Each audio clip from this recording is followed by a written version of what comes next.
Doble na ang kita ng ilang water refilling station sa Lipas City ngayong nakararanas ng matinding init ng panahon. Tiniyak naman ng Lipas City Health Office ang regular na inspeksyon at monitoring sa mga ito.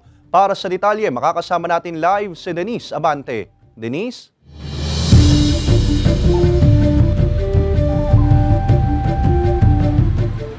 Ace, hindi na rin magkandamayaw ang ilang mga trabahador dito sa isang water refilling station dito sa Batangas City dahil sa dami ng order ngayong araw.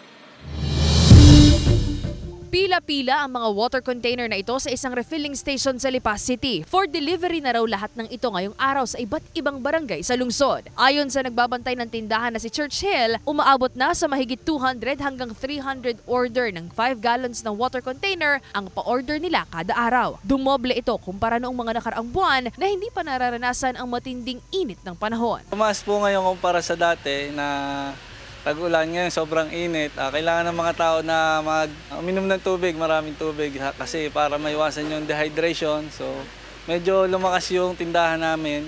Nadagdagan ng mga 100 gallons ang order per day. Malaking tulong po para sa amin, para sa tinatrabahoan po namin, para malaki din po yung kita nila, tsaka siyempre malaki din po yung kita namin. Tiniyak naman ng Lipas City Health Office na malinis ang nabibiling tubig sa mga water refilling station sa lungsod dahil regular ang ginagawa nilang inspeksyon sa mga ito. Sa mga water refilling station, sigurado tayo kasi regularly tinatest namin yan. So wala namang problema kung dito sa mga water refilling station. Regular water analysis nila. Sa pwestong ito ni Churchill, kada linggo ang isinasagawang paglilinis sa kanilang mga tangke ng tubig. At sa kada order, hinuhugasan nilang maigi ang bawat water container. Replacement ng filter, meron kami checklist para sa mga filter.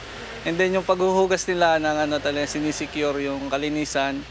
And then yung working area, sinisecure nila na malinis palagi para safe ang ating tubig. May abiso naman ang health authority sa mga residente tungkol sa pag-inom ng sobrang malamig na tubig matapos ma-expose sa init ng araw. Galing ka sa initan, tapos malamig na tubig, it could burst the blood vessels, yung mga ugat pwede magputok.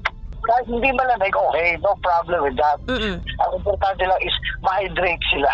And for those going out, kailangan may dala silang bottled water just in case na sobrang init. Kailangan ma-hydrate sila para maiwasan natin ang heat stroke. Ace, bagamat in demand ngayon ng tubig, hindi naman itinaas ng ilang water refilling stations ang kanilang presyo para raw mas abot kaya pa rin para sa mga mamimili. Ace? Maraming salamat, Denise Abante.